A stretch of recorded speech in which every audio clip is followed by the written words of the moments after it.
Приветствую, друзья! В сегодняшнем выпуске землетрясения в Турции и Афганистане, дорожно-транспортное происшествие на трассе Анкара-Стамбул, экстремальные ливни и наводнения на Тайване, в Саудовской Аравии, а также в странах Латинской Америки. Оставайтесь с нами до конца, будет интересно.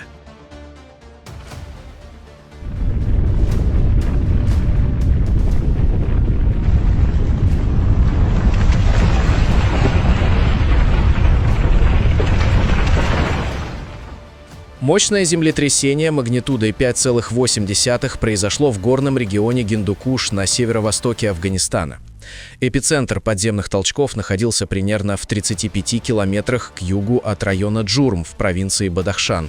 Очаг залегал на глубине около 186 километров.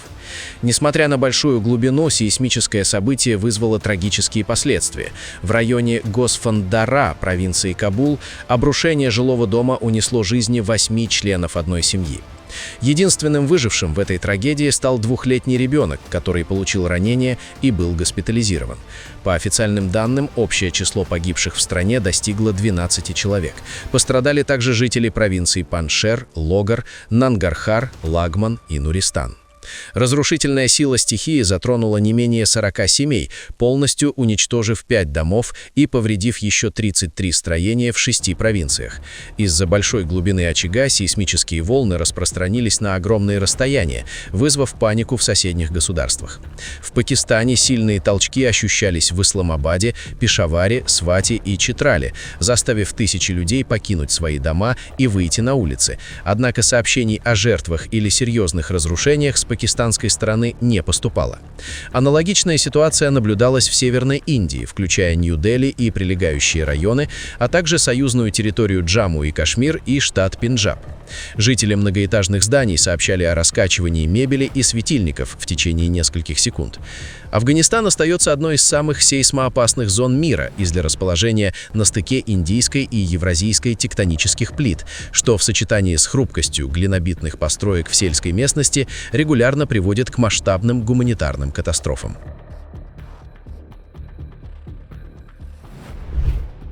В четверг в результате серии авиаударов ВВС США был серьезно поврежден стратегически важный мост, расположенный на севере Ирана и связывающий Тегеран с городом Керидж.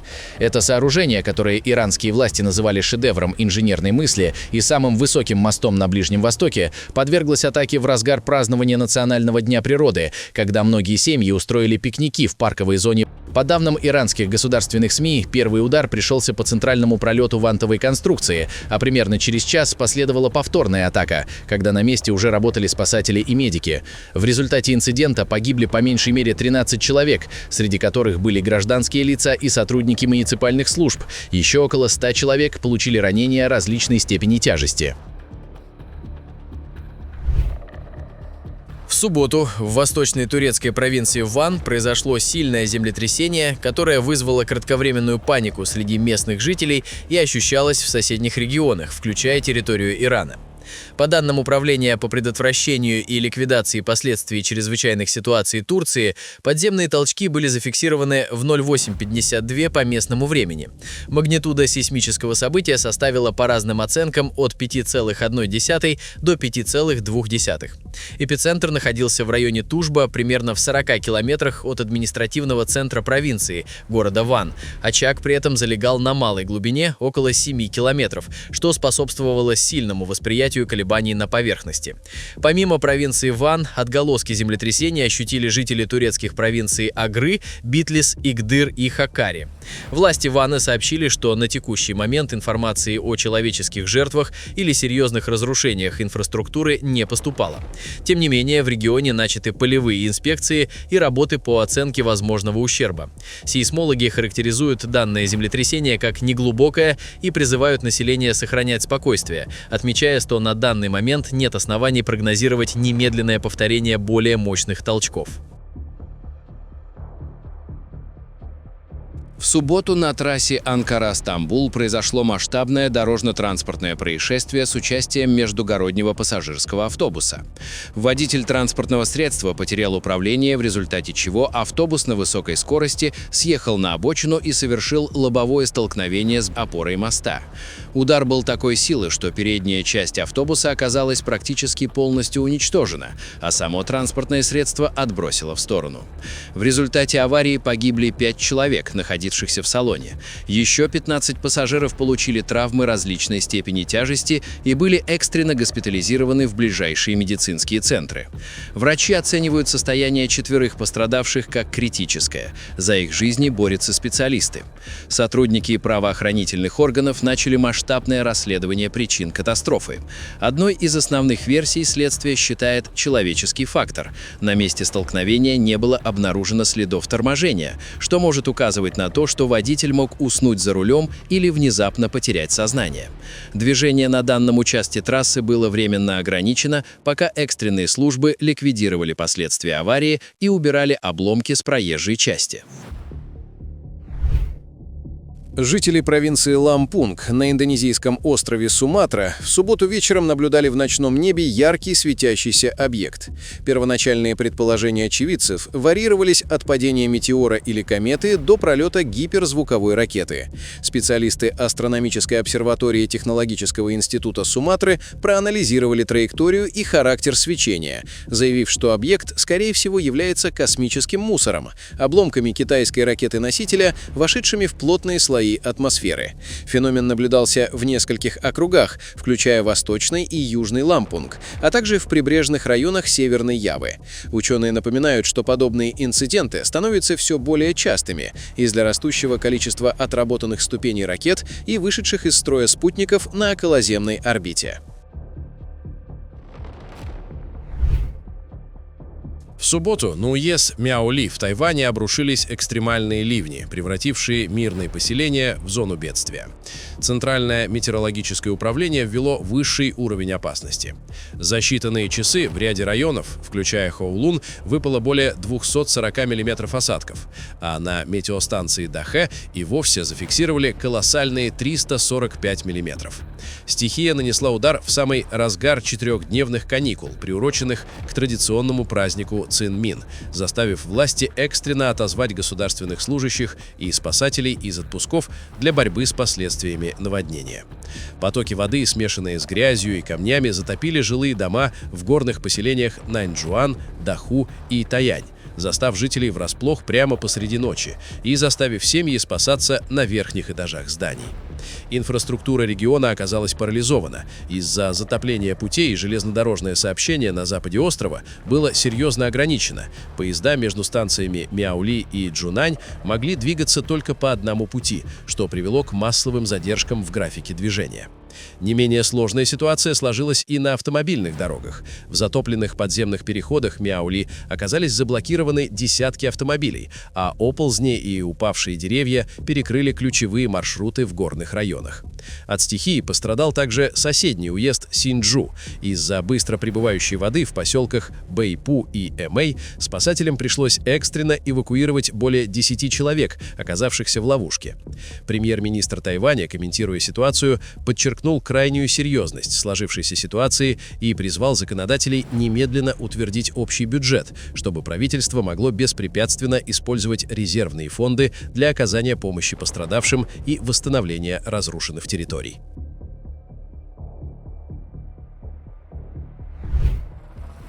В пятницу вечером торжественное мероприятие болельщиков перуанского футбольного клуба «Альянса Лима» на стадионе имени Алехандро Вильянуэвы обернулось трагедией.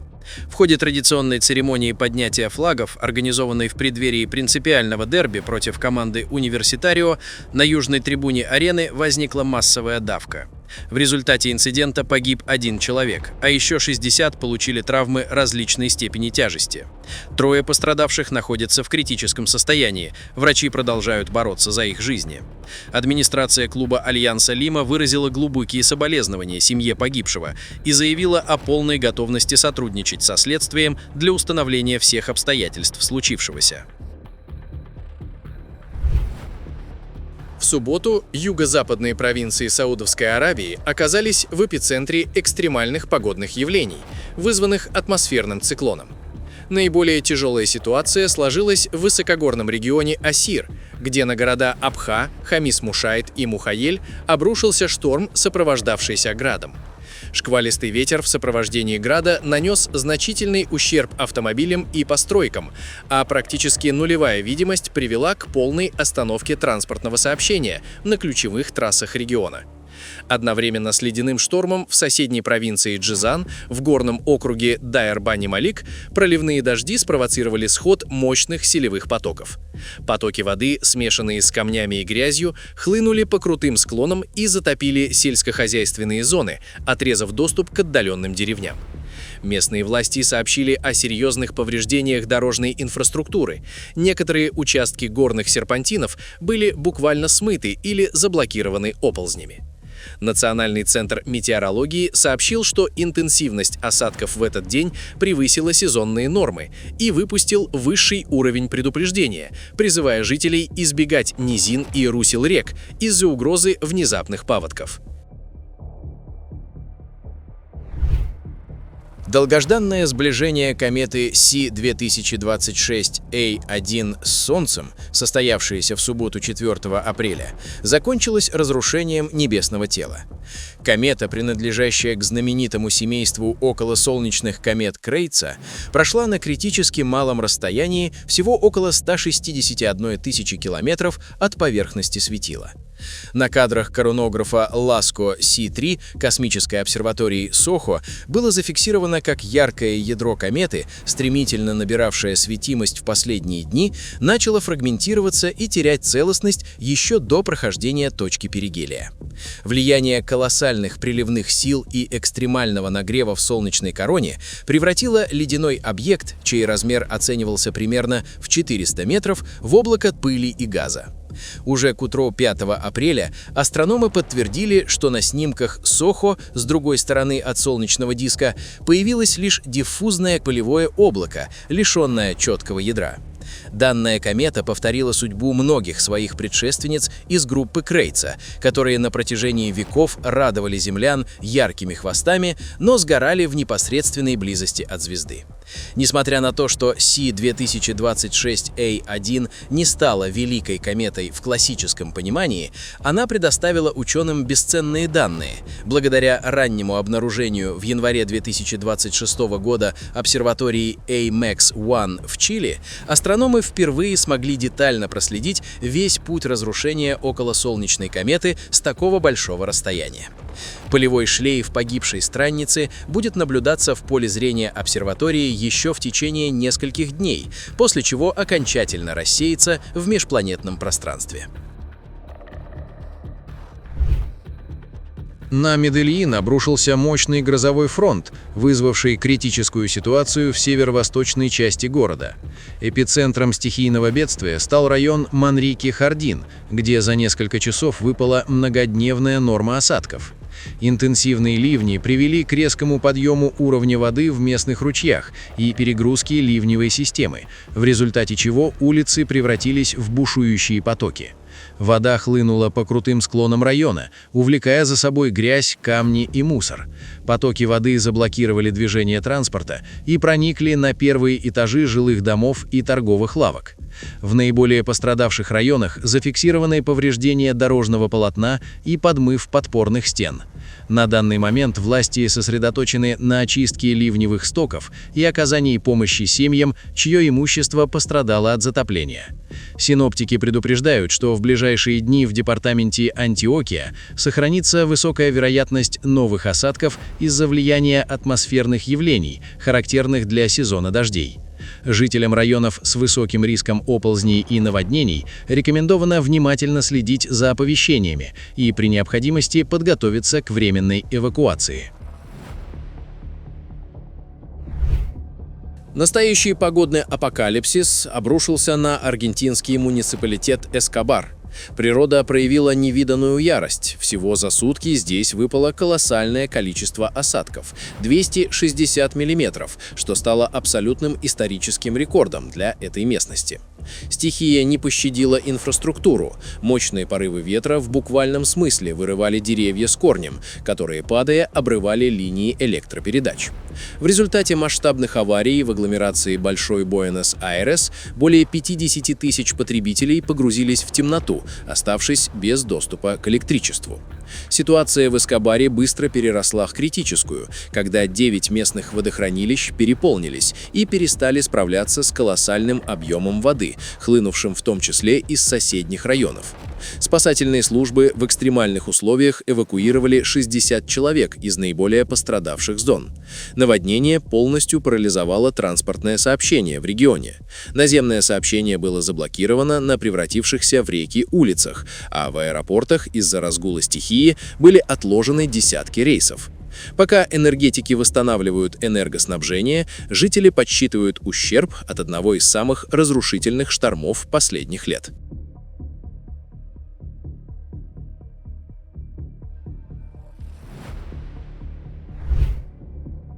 Пакистанский мегаполис Карачи продолжает борьбу с последствиями катастрофического ливневого паводка, вызванного рекордными для этого месяца осадками. По данным пакистанского метеорологического департамента, за последние сутки в городе выпало 38,7 мм осадков, что побило 41-летний рекорд, установленный в апреле 1985 года. Стихия, сопровождавшаяся шквалистым ветром и грозами, привела к гибели по меньшей мере 7 человек непосредственно в Карачи, большинство из которых стали жертвами ударов током из-за обрывов линий электропередач или обрушения стен ветхих строений. Общее число жертв по всей стране с конца марта превысило 68 человек.